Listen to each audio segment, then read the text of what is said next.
Hey everyone, I'm Mike Del Preti, and you're listening to Context, the podcast where we're talking to leaders in real estate about what's changing in the industry. So today I'm joined by Joe. Hey Joe. Hey, thanks for having me. Joe Rath. He is the head of industry relations at Redfin and also the senior director of brokerage operations. So quite a mouthful, quite a title, and I mean a lot of responsibility in a lot of different things. It is. I was just trying to pare it down to make it easier for you, but yeah, that's the whole mouthful. No, that's awesome. Well, I appreciate you joining today and being here in Boulder on a kind of depressing, rainy day. But it is what it is. So after this, we'll head to the university, speak to class. Really looking forward to that. So, Joe, most important question that I'm sure everybody wants to know is how do you typically start your day?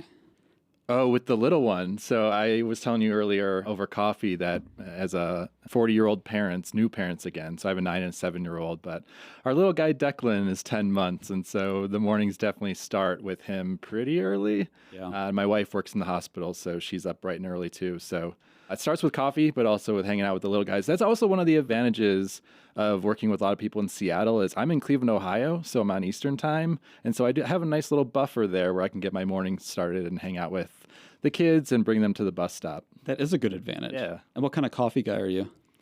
Dark roast black. So I have an Amazon subscription to Cafe Du Monde out of New Orleans. Yeah. It's got that nice chicory sort of blend to it. And yeah. Lacey was just on my podcast and she came up and she brought me a whole bunch of coffee from New Orleans. Oh, okay. One of them definitely had chicory in it, and I don't know if it was that brand or not. Yeah, I wonder if it You was. like it? Oh, yeah. And I'm a coffee snob. It's just like when I was in high school, my parents were really into coffee and almost always had like very strong dark roast. Yeah. And so it's like really the only thing I can drink at this point. Okay. Coffee snob.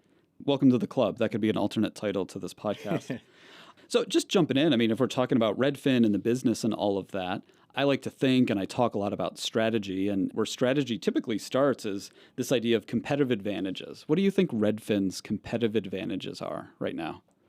I've always go back to having the best of both worlds where if you look at where we compete, it's actually also where we have competitive advantage. So we compete for traffic against some folks that you probably would imagine like Zillow and Realtor.com, but also on the brokerage side. But for our agents and our brokerage, they have the best of both worlds where they have the audience of a portal that has 50 million visitors to it every month, but then they also run their own business. Obviously, Redfin is a brokerage that's powered by that technology. So they have customers that can come from the site, but they also bring their own book of business to it as well to supplement that business. Again, earlier when we were having coffee, we were talking about a bunch of things. One of those that was interesting that I want to loop back on is this idea of kind of close rates, conversion rates. Yeah. Right? I mean, is that a number that you can actually materially move? We like to refer to it as the mother of all metrics. Yeah. Of course, it's also about market share and profitable growth, but the close rate is a big part of our employee model as well, where I spent the first 8 years at Redfin in the sales organization and watched really what those conversion rates look like. To get to, can you move it in a meaningful way? Absolutely. And actually, some of the behaviors that our best agents take on are pretty simple things. It's one of those things where it's simple but not easy, where it's things like showing up to the first tour, making sure you actually put pen to paper and write the offer. So we like to say it's show up, write it up, follow up. That follow up piece obviously is after a first tour or really at any point in the customer funnel to make sure you're following up with that customer as well. Interesting. So is that kind of the biggest material way to change those close rates? Yeah, it really is. There's also the other camp of where customers come from that I mentioned before, which is what we refer to as loyalty customers. Some brokerages refer to it as sphere of influence. They always close at a higher rate. So when I'm talking about show up, write up, follow up, the same things can apply, but really it's about working with, if you call it internet generated contacts or leads. Yeah. And do you think there's an advantage to having employed agents in that model? Well, it certainly helps to be able to identify as a manager or a sales coach where the gaps exist in that funnel to make sure there's no breakdown there. So yeah, I mean, there's no doubt that there's an advantage there, but it is a little bit less about managing agents and more about how am I helping you grow your business? How can I meet with you to identify what those points in the conversation are? What words do I say? Where's the breakdown where maybe you met them on a first tour and they didn't come back? To just coach to that and make sure you shore up that piece of it. And that early funnel activity will pull through to ultimately a close rate. So you briefly mentioned your own history, and we should circle back on that. So Sure. what's your personal history in the real estate space?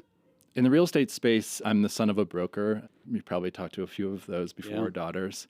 And I was in an ERA franchise for many years with my dad's brokerage. My sister worked there. Actually, still does. My brother works there. He had a lot of part-time agents, about 50 or so agents that usually had other jobs too. But I started there in an ERA franchise. And then around 2014, Redfin had received a round of funding to bring the brokerage to more Midwestern, smaller markets, Indianapolis, Louisville, Ohio, in Cleveland, which is where I'm from. And I took advantage of that opportunity, threw my hat in the ring, and met some of the people behind the website. I never really thought that Redfin was going to come to the smaller Midwestern markets. I knew of them from the East and West Coast. And the more I met the people behind it, the more it became less of a curiosity and more like, oh my gosh, I really want this. And so I applied, went through rounds of interviews, and then ultimately ended up there to launch our Ohio markets. How long were you a producing agent? With my dad's brokerage for about 4 years. Yeah. And then with Redfin, for as much as my title was market manager, it was just me. So that also meant you were agent, coordinator, associate agent, all of these different roles. And I did that for about the first 2 or 3 years before I started building a team around me. Okay. So now you're heading up all of brokerage operations, and sounds like a strategic role. Yeah, we refer to it as sales strategy and operations. So one of many people there that work on our programs in support of the brokerage. Yeah. That really is when we're at our best, is actually listening to the field's needs and how agents can be more productive and build their business, and creating different programs and incentives around that. Is your background in real estate, like as an actual real estate agent, helpful for you? It is helpful for me and just about anybody that's held a leadership role at Redfin. I think our president of operations now, Jason Aleem, is from that. My manager, Catherine Ryan. We were agents before, and that gives you like this instant street cred with agents to say, I know what that was like to have to skip a soccer practice on a Saturday and show up for a first tour. And just to be able to walk a mile in those shoes, I think helps us along with not only coaching conversations, but also being able to create programs around what our agents go through on a daily basis. Okay. So you've kind of been in their shoes. You understand what it's like, and that's pretty receptive. Is that to the employed agents, the partner agents, or everybody? To everybody, really, but especially for our employee agents because they're the ones we have the most interaction with. Yeah. Yeah. All right. So if I gave you 20 million bucks and said start a brokerage, what kind of brokerage model would you launch with? I think I would actually go the other way with this and say I would take that 20 million and get very, very local.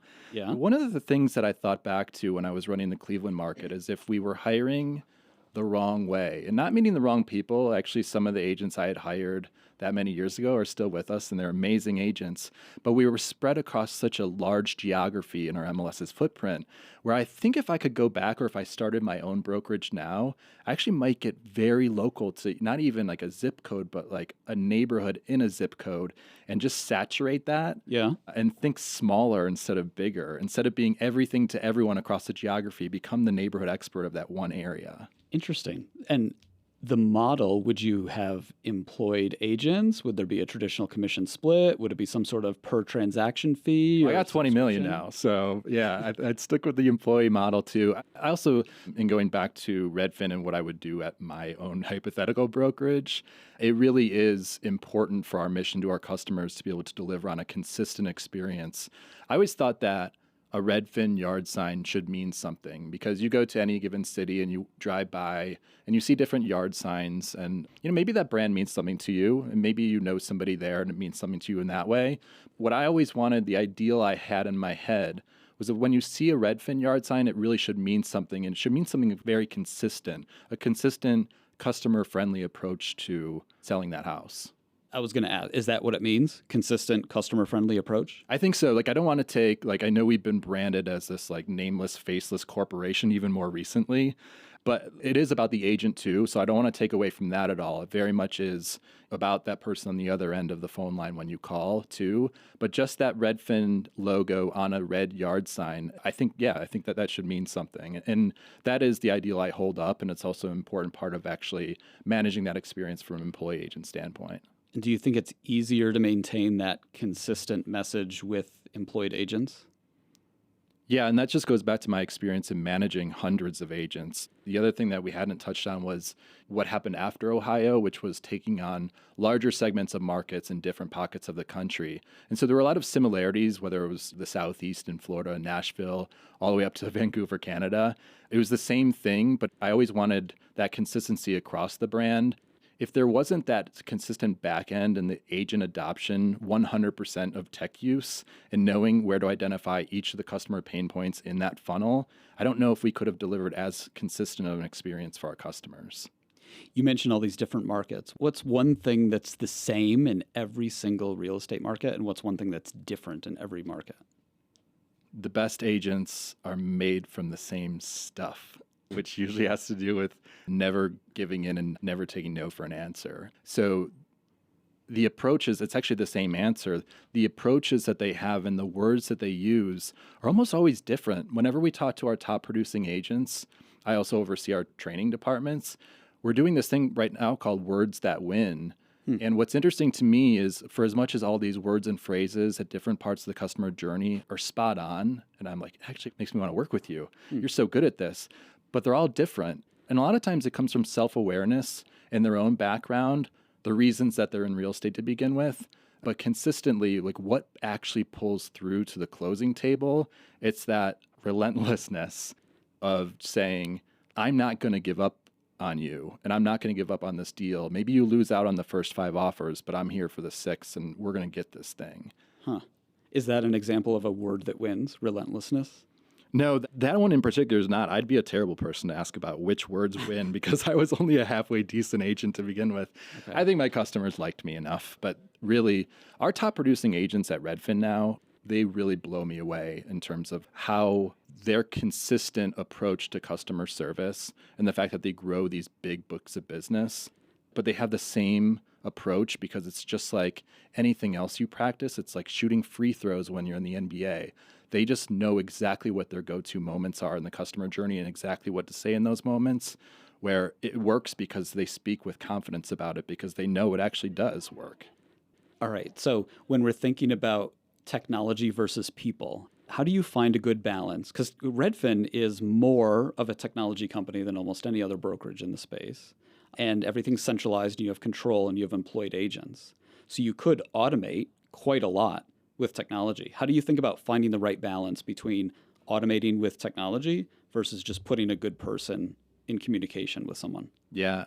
This might sound cliche, but really the technology should exist in support of those agents' efforts where it should feel like a very natural and it's just helping them and become more efficient. Where we talked earlier about just showing up to the first event or first tour.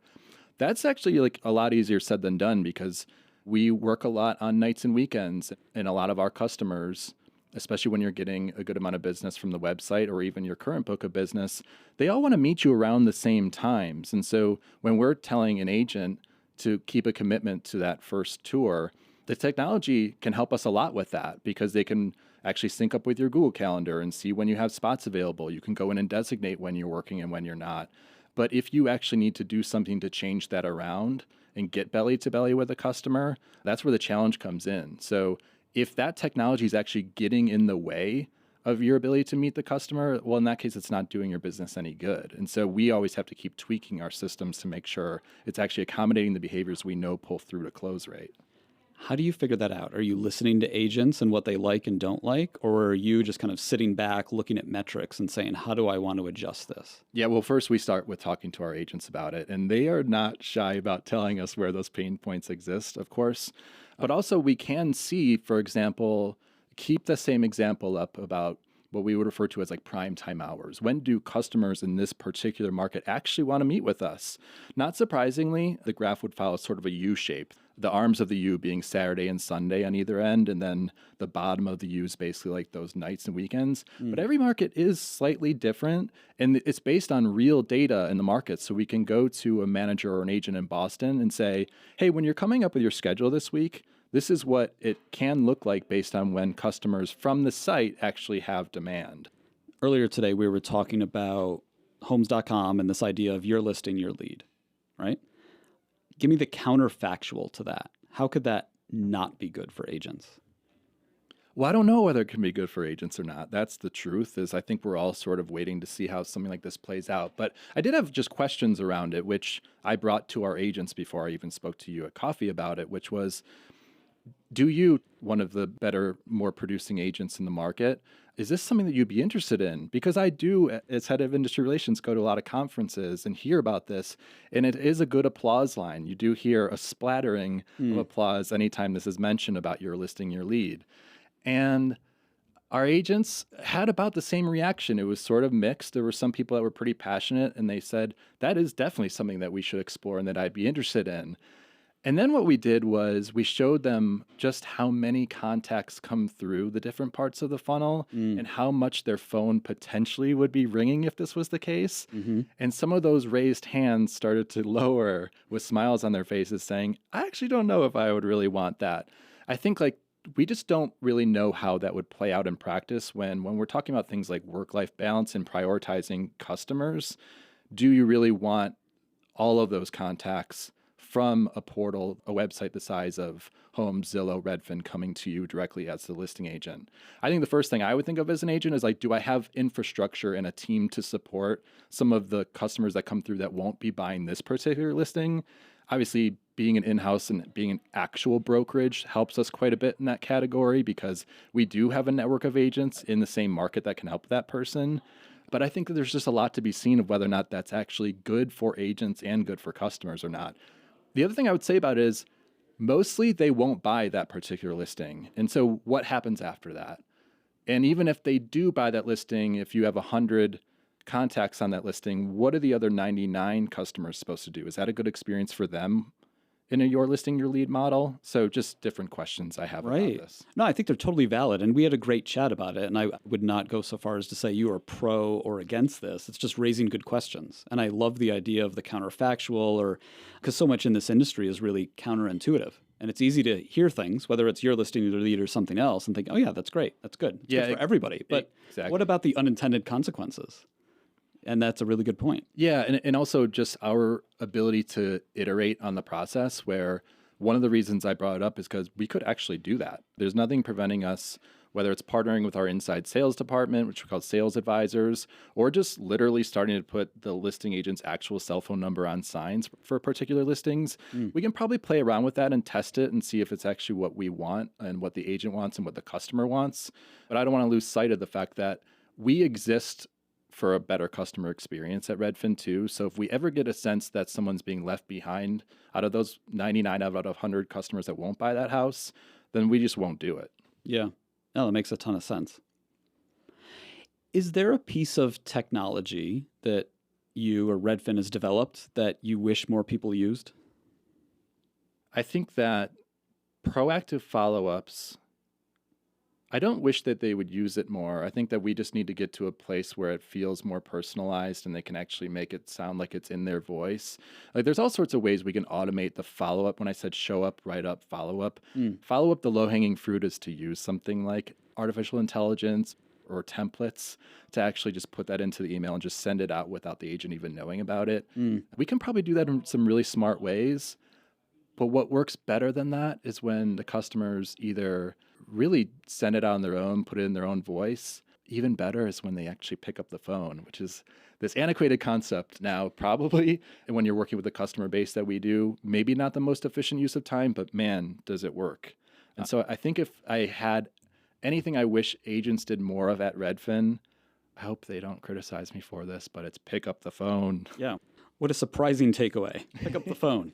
Exactly. It's this cool technology that works. Yeah, interesting. I mean, I talk a lot about that. And over the past couple of days at the hub here, we've talked about that, this idea of the last mile problem. And actually thinking about things that you can control and things you can't control, right? If you're an agent, you can't control interest rates. You can't control what a competitor is going to do.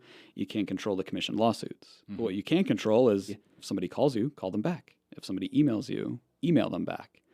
And oftentimes, we get caught in this maelstrom of technology, investment, and AI, and all this fancy technology. But at the end of the day, it kind of comes down to somebody building a relationship with someone else and picking up the phone. Yeah, that's exactly what we learned from our best agents too. We have what we call Top Producer Council now too, which is throughout the country, a collection of our highest production agents and highest close rate agents. And we ask them about this stuff consistently. And this is an executive level meeting now that we have where like Glenn often facilitates it. And these are things that we learn. And it almost sounds like with some of what we hear, it does go back to just belly to belly sales and actually just active listening. And so for as much as we are tech forward, for as much as we do have 50 million unique visitors a month on the site, and we do have plenty of customers for our agents when their book of loyalty business slows or whatever's going on in the market, really what it comes down to is those in-person meetings that really make a meaningful difference. Yeah. But the other thing I would talk about, the last mile problem for us, is also a little bit looking the other way and looking back at the existing pipeline of opportunities that we've had over the last 2 or 3 years. And so we can always be smarter from a program and a strategy perspective of making sure we're identifying those opportunities where maybe someone was on Redfin a few years ago, but very recently, they stopped touring with us for whatever reason. Maybe the agent does it and wrote a note about it. But then maybe in the last 2 weeks, activity's kicked up quite a bit. And maybe they're starting to favorite some houses in a neighborhood, one away from the one that they started touring in. And so the ability to flag those opportunities to say, maybe you don't need to go through like hundreds and thousands of contacts that you've had in your 3 years here, but you can identify and we can identify for them where those opportunities could lie. Because again, that book of business from loyalty and Sphere converts at such a higher rate. That seems like an advantage you have because you have the portal. You have browsing history at scale, right? You've probably talked to a lot of industry leaders that, like, I know when I'm at conferences, they brag about things like 15 and 16 and 20% adoption rates. I actually don't know many that get above 20%. But for us, obviously, with employee agents, it's 100% across all of our products. So yeah, it does help quite a bit. Yeah, that's great. On the technology thing, kind of a flip of the other question I asked you, is there a product that you're surprised at how popular it is, either agent-facing or consumer-facing?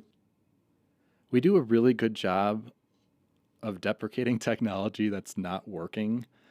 So anything that's not contributing to productivity and close rate in a meaningful way, we'll get rid of it. We'll actually just prioritize either for a different piece of technology. If we need to iterate on it, we'll iterate on it.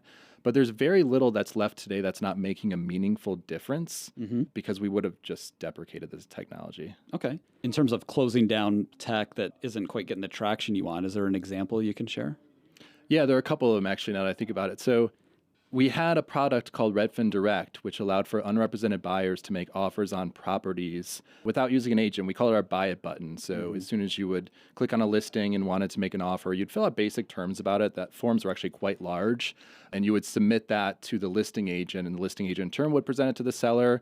And I think like the adoption and the low adoption rates that we saw in the tool itself, customers really liked it quite a bit too. But when you were one of 20 offers that were competing for a listing, I mean, even just mathematically, you had as much of a shot as anybody else when you submitted the offer on it too. So I think it was just a very competitive environment. And then the other piece was when we created Redfin Coming Soon, which we still have in some markets because the MLS doesn't have the technology on their own, but MLS has pretty quickly followed suit and caught up with that trend of a coming soon status, and not only created coming soon status for themselves, but a whole list of rules that came along with when you can be coming soon and when you can't be. So that's another piece that we've deprecated in some markets. Interesting. Oh, here's an idea. Whenever you shut something down like that, why don't you issue a press release? Everybody has press releases about these new products. I didn't even realize those weren't there anymore. So let's issue a press release. We're shutting this down, and this is what we learned. 3 bullet points. Boom, boom, boom. This is what we learned. Yeah, I do like that. Deal? But I also hope that it comes back sometimes. Okay. Because it can. Some things we actually just shelve. Yeah. We're like, who knows? Maybe someday this will come back again. And some things we're like, no, this really... You think these could come back? I do. Especially Redfin Direct, I think some version of it in the future state of real estate, there could be an appetite to bring back just an easier way for customers that very clearly decide that hiring an agent is not best for them on the buy side, to be able to do that in an easier way, which I don't think really any company does a great job of right now. No, it's fair. It's good to try this stuff. I mean, that's why I want you to issue a press release. Just to, That's fair. Illustrate that we're not all perfect and we can't all see the future and everything's a success. This would be a great lesson for my kids and your kids. Like, you're going to try things. You're going to learn stuff. It's not going to work out. But that's how you learn. Yeah, right? You're right. Try. And I don't want to say the word fail, but just like try and learn and try and learn and try and try and learn. Yeah, for the betterment of the industry. All right, so we're in agreement. I'm looking to see those press releases. Can't wait. Okay. Hey, if you could send a one-sentence message back in time to yourself, 5 years, one-sentence message back in time 5 years to yourself, what would it say? That's 2019, by the way. 2019. Start paying attention to renters. Ooh, I like it.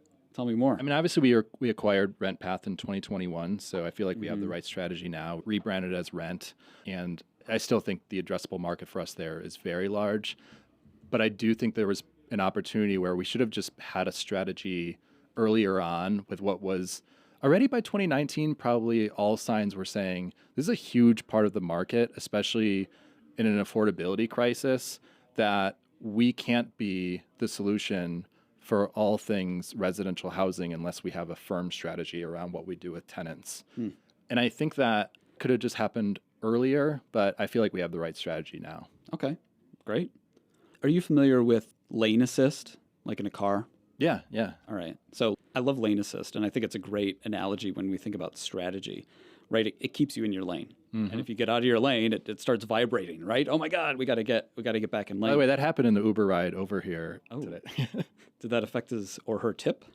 Oh, no, of course not. Okay. I really want to maintain my high Uber rating, which, by the way, is another really great podcast icebreaker. Yeah. If people are willing to admit it, I'm obviously bragging about it already, so I'd be like totally game. But like, hey, what's your Uber rating? What's your Uber rating? I'll keep that in mind. Do you want to say it? 4.92. Okay, thank you. So this idea of lane assist, can you think of an example of an instance like at a corporate level where you've kind of, or personally, I mean, anything where you've drifted outside of your lane and it's kicked in, you're like, oh crap, I got to get back. I think like the most difficult part for me from the sales organization side in being at a company that employs its own agents was really around having to adjust the business based on external conditions. That sounds very corporate even in answering it, but it basically means having to go through 2 layoffs. And the first one that I, in a meaningful way, that I was a part of was actually right when I got promoted to director, and that's when I did have the Southeast markets, was right when COVID had hit. And we had this sort of moment where we didn't know, I mean, no one knew what was going to happen to the housing market. And so we did go through this large round of layoffs based on where we thought demand was going to be for the next several months or year. Yeah. And of course, we all know the narrative after that, and especially having Southeast markets, things went gangbusters after that. And we did everything we could to bring back those agents. And we literally had a campaign called Bring Them Back. And so I don't think it was like actually like going outside the lane. I think that all of us were just trying to figure things out and what should happen next. But it was definitely one of those moments where I felt a little bit uneasy. And if I needed a bump one way or another, I'm trying to bring it back to this lane assist analogy. And that's definitely where I think I needed the most help, is to make sure I was making like really objective and smart decisions around what staffing was going to look like in a very uncertain time. Yeah. Well, it's about compensating and, in retrospect, overcompensating, perhaps, right? Exactly. We just don't know what's going to happen. Yeah, because I think we probably ended up hiring back above where our initial targets were. Really? Wow. Wow. That's crazy. All right. So if you could clone yourself, so one version of you keeps doing exactly what you're doing at Redfin, but the other version of you gets to be the CEO of any company in the real estate ecosystem, what company would you choose? I would love to take a crack at with my friends over at Zillow. Yeah? Yeah, it just seems like the most like obvious answer to me too, because like it is maybe most similar to my world and and I also just like hang out with a lot of people from Zillow at industry conferences. They have very large teams of industry relations and government relations. And so I literally like tag along with them, and they're super friendly and nice and let me do that. But yeah, I think that's like the first place my mind goes to, because yeah, and they have a massive online audience, and they're trying to figure out ways to best serve customers and agents through that audience. And I think that those are just really interesting problems to solve. So that would be personally fulfilling for you? Yeah, I mean, especially because all of those people would report to me, and that would just be, that would be fun. Then they would have to hang out with you. Matt Hendricks is going to listen to that, and he's going to be shaking his head. What's something you've learned in the past year?